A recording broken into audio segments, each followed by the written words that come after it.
Praise the lord. సామెతలు 20వ అధ్యాయం.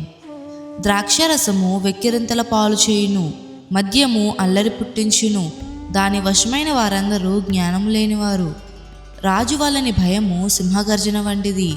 రాజునకు క్రోధము పుట్టించువారు తమకు ప్రాణమోసము తెచ్చుకొందురు. కలహమునకు దూరంగా నుండుట నరులకు ఘనత. మూర్ఖుడైన ప్రతివాడును పోరునే కోరును.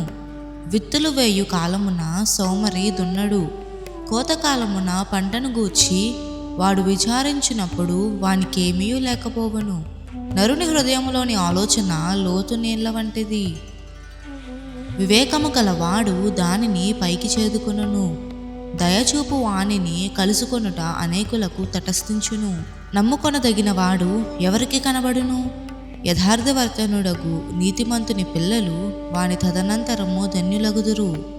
న్యాయ సింహాసనాసీనుడైన రాజు తన కన్నులతో చెడుతనమంతియు చెదరగొట్టును. నా హృదయమును శుద్ధపరుచుకొని ఉన్నాను, పాపము పోగొట్టుకొని పవిత్రుడనైతిననుకొనదగిన వాడెవడు? వేరువేరు తూనికే రాళ్ళు, వేరువేరు కుచ్చములు, ఈ రెండును యెహోవాకు హేయములు. బాలుడు సహితము తన నడవడి శుద్ధమైనదో కాదో, యథార్థమైనదో కాదో తన చేష్టల వలన తెలియజేయును.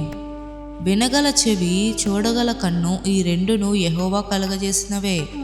లేమికి భయపడి నిద్రయందు ఆసక్తి విడువుము. నీవు మేల్కొనియుండిన ఎడల ఆహారము తిని తృప్తి పొందుదువు.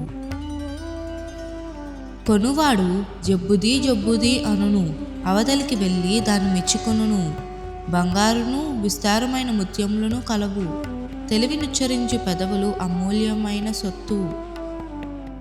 అన్యుని కొరకు పూటబడిన వాని వస్త్రము పుచ్చుకొనుము, పరుల కొరకు వానినే కుదువ పెట్టించుము.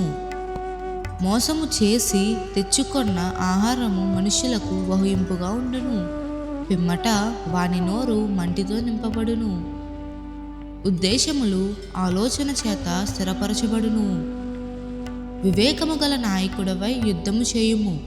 కొండెగాడై తిరుగులాడువాడు పరుల గుట్టు బయట పెట్టును, కావున వదరబోతుల జోలికి పోకుము. తన తండ్రినైనను తల్లినైనను దూషించు వాని దీపము కారు చీకటిలో ఆరిపోవును. మొదట బహు త్వరితముగా దొరికిన స్వాస్థ్యము తుదకు దీవెన నొందకపోవును. కీడుకు ప్రతి కీడు చేసేదననుకొనవద్దు. యెహోవా కొరకు కనిపెట్టుకునుము, ఆయన నిన్ను రక్షించును. వేరువేరు తూనికే రాళ్ళు యెహోవాకు హేయములు. దొంగ త్రాసు అనుకూలము కాదు. ఒకని నడతలు యెహోవా వశము. తనకు సంభవింపబోవునది ఒకడెట్లు తెలుసుకొనగలడు? వివేచింపక ప్రతిష్ఠితమని చెప్పుటయు, మ్రొక్కికొనిన తరువాత దాని గూర్చి విచారించుటయు ఒకనికి ఉరియగును. జ్ఞానము గల రాజు భక్తిహీనులను చెదరగొట్టు వారి మీద చక్రము దొర్లించును. నరుని ఆత్మ యెహోవా పెట్టిన దీపము, అది అంతరంగములన్నీ శోధించును. కృపాసత్యములు రాజును కాపాడును. కృప వలన అతడు తన సింహాసనమును స్థిరపరచుకొనును.